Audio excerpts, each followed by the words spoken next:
पुण्यात आयोजित करण्यात आलेल्या 13व्या वार्षिक आंतरराष्ट्रीय बेस्ट ऑफ ब्रुसेल्स परिषदेमध्ये देशातील आघाडीच्या तज्ज्ञांनी भारतातील यूटीआय आणि एएमआरच्या वाढत्या प्रमाणावर चर्चा करत प्रभावी उपचार पर्यायांची आवश्यकता अधोरेखित केली। जेव्हा बॅक्टेरिया आणि फंगसचा औषधांनी नायनाट करणे कठीण होते तेव्हा अँटीमायक्रोबियल रेझिस्टन्सची स्थिती उद्भवते। या ठिकाणी नागरिकांनी अँटीबायोटिक्सच्या अतिरेकी वापरावर मर्यादा आणण्याचा सल्ला देण्यात आला।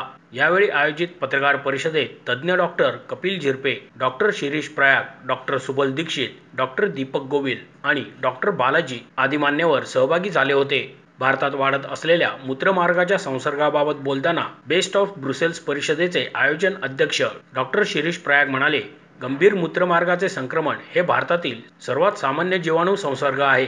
जागतिक आरोग्य संघटना म्हणजेच WHOच्या आकडेवारीनुसार बॅक्टेरियातील एएमआरमुळे जगभरात 49.5 लाख मृत्यू झाले आहेत आणि 12.7 लाख मृत्यूंसाठी ते थेट जबाबदार असल्याचे आढळून आले आहे।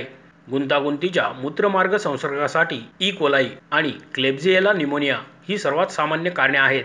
गंभीर मूत्रमार्गाचा संसर्ग असलेल्या रुग्णांना शस्त्रक्रिया, मूत्रपिंड प्रत्यारोपण, ICUमध्ये दाखल करून विशेष काळजी घेणे आणि कधीकधी व्हेंटिलेशनची आवश्यकता भासते। एएमआरच्या वाढत्या प्रसारासह गंभीर यूटीआय प्रकरणांवर उपचार करणे अत्यंत आव्हानात्मक ठरत आहे। त्यामुळे रुग्णाला जास्त काळ रुग्णालयात राहावे लागते। इन्फेक्शन होऊ नये असे या दृष्टीने तुमचं कम्युनिटी हायजीन आणि local hygiene is the first thing. Number 2, तसे सिम्पटम्स यायला लागल्यानंतर जे कोणी एक्सपर्ट स्पेशलिस्ट आहेत त्यांच्याकडनं मिनिमम कॉम्प्लिकेशन होऊ देता अँटीबायोटिक पटकन वापरणे is the way to go. आणि त्याच्यासाठी युरिन कल्चर करणे म्हणजे त्याच्यात आम्ही जंतू ग्रो करतो लॅबोरेटरीमध्ये आणि त्याच्यावर अँटीबायोटिक टाकून ते कोणत्या अँटीबायोटिकनी मरणार आहे हे डिफाईन केलं जातं आणि तेवढंच antibiotic should be used in such complicated situations. Doctor Prayag पुढे म्हणाले, अँटीबायोटिक औषधांचा अतिवापर आणि दुरुपयोग यामुळे विशेषतः बॅक्टेरियांमध्ये अँटीमायक्रोबियल रेझिस्टन्स अर्थात एएमआर म्हणजेच अँटीबायोटिक्सना प्रतिकार करण्याची क्षमता झपाट्याने वाढत आहे। अँटीबायोटिक्सची खरोखरच गरज आहे का ते सर्वप्रथम चेक करा।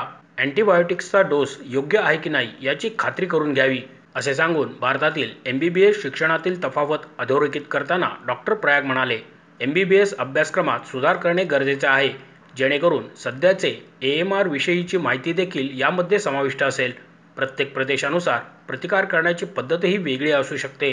जसे वेल्लोरमध्ये जी समस्या आढळते ती पुणे किंवा दिल्लीसारखी असू शकत नाही।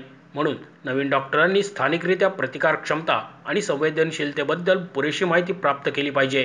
सरकारने अँटीबायोटिक विक्रीवर काटेकोरपणे लक्ष ठेवले पाहिजे असेही डॉक्टर प्रयाग यांनी यावेळी नमूद केले। कुठलेही जंतू जेव्हा शरीरात जातात तेव्हा ते जंतू वाढायचा प्रयत्न करत असतात आणि आपण अँटीबायोटिक्स देऊन ती जंतूंना मारायचा प्रयत्न करत असतो।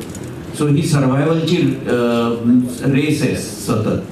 त्यामुळे ते जंतू जे आहेत ते काहीतरी मेकॅनिझम डेव्हलप करतात ज्या योगे ते त्या अँटीबायोटिक्सच्या विरुद्ध लढून जिवंत राहू शकतील आणि सो त्याला आम्ही अँटीमायक्रोबियल रेझिस्टन्स असं म्हणतो। हे ते डेव्हलप करतात आणि मग तसं जर डेव्हलप झाला तर आम्हाला काहीतरी नवीन अँटीबायोटिक शोधावं लागतं आणि ही सगळी रेस 1940 सालापासून चालू आहे। ज्या वेळेला पहिलं अँटीबायोटिक अलेक्झांडर फ्लेमिंगनी पेनिसिलिनचं शोधून काढलं तेव्हा त्याला जेव्हा नोबेल प्राईज मिळालं त्या नोबेल प्राईजच्या सेरिमनीमध्ये अलेक्झांडर फ्लेमिंग असे म्हणाले होते की आज हे उपयोगी आहे। माझी अशी प्रार्थना आहे की हे केमिस्ट लोकांनी वाटून टाकून त्यामुळे जंतू हळूहळू त्याला रेझिस्टंट बनत जातील अशी स्टेज न येवो अशी माझी प्रार्थना आहे असं त्यावेळेला ते म्हणले होते। It was a prophetic sentence. So आत्ता आमचा मेन प्रॉब्लेम अँटीमायक्रोबियल रेझिस्टन्स आहे आणि त्याच्यामधला मेन कॉन्ट्रीब्युटर हा इनडिस्क्रिमिनेट यूज ऑफ अँटीबायोटिक्स हा आहे। कोणी आपलं उठून कुठलेही इनअप्रोप्रिएट युजेस करतात आणि त्याला त्यांचा हक्क, ह्या डॉक्टर्सना प्रत्येकाला हक्क आहे कोणचं औषध लिहावं तर। सो त्यांचं ट्रेनिंग करून त्यांना नीट चांगली औषधं अवेलेबल करून देणं याच्यासाठीची ही धडपड आहे। On the basis of the current antimicrobial practices and current status of antimicrobial resistance. So these knowledge needs to be kept updated, and many times we do find such problems at a local area. That means in for example in Vellore, the antimicrobial resistance which was found is different than what we find in Pune or what we find in Delhi. Am I right, Dr. Balaji? So local prevalences of a particular bacteria and its sensitivity to certain set of antibiotics is different. So the MBBS graduate need to know the local prevalences very much. That is first. And the government needs to be extremely strict about making sure that the antibiotic misuse is minimized to an extent. I remember that when I started practice, when new anti-tubercular drugs arrived, for example rifampicin, which is now in use for last 50 years or so, when it came in the market, only the MD chest specialists were allowed to prescribe that, and otherwise the chemists were not allowed to sell that. So such kind of restrictions need to be stringently put. They are there in the Western world. Today the chemist can sell antibiotics without any prescription also. So such kind of stringent restriction, and more importantly follow them up, because a lot of rules are there on paper, but actually in practice a large number of rules are flouted. वाढत्या प्रतिकार पातळीवर भर देताना best of Brussels परिषदेचे आयोजन सचिव doctor Kapil Zirpe म्हणाले, जेव्हा एखादी व्यक्ती ई कोलाई आणि कार्बापेनेम सारख्या इतर संसर्ग विरोधी विषाणूंना प्रतिरोधक बनतात, तेव्हा त्याला कार्बापेनेम प्रतिरोधक एंटेरोबॅक्टेरियल्स अर्थात CRE असे म्हणतात. भारतात CRE संसर्गाशी संबंधित मृत्यूदर 20% ते 54.3% पर्यंत अधिक आहे, ज्यामुळे नवीन उपचार पर्यायांची आवश्यकता भासते असेही त्यांनी सांगितले. And they able to save the thousands of the crore through that. What they have done, they have enrolled, they have taken the confidence of the IME. So government of Kerala, IME, Indian Medical Association of the branch of Kerala, and they only allowed to distribute the antibiotic if that particular doctor is involved. So that such things can state level also do that. Why every time we are blaming the government? We can do it with the help of the government. These things are possible. Over the counter drugs, antibiotics and this, if you control that, the majority of the problem may get under the control. And that's why I said की आपण सगळ्यांनी एकत्र काम करायला पाहिजे. Common मॅनने पण विचारायला पाहिजे डॉक्टरांना की हे अँटीबायोटिक दिले का दिले आणि ह्याची खरंच गरज आहे का. त्याने काय माहिती का, कॉन्शियसनेस जागा होईल त्या डॉक्टरांचा, जे कोणी असेल. कदाचित उद्या मी पण असेल, तुम्ही माझा कॉन्शियसनेस जागा केला तर I definitely think over that. आज आपण जे जमलेलो ते भारतामध्ये वाढत चाललेल्या युरिनरी इन्फेक्शन्सच्या विषयाबद्दल.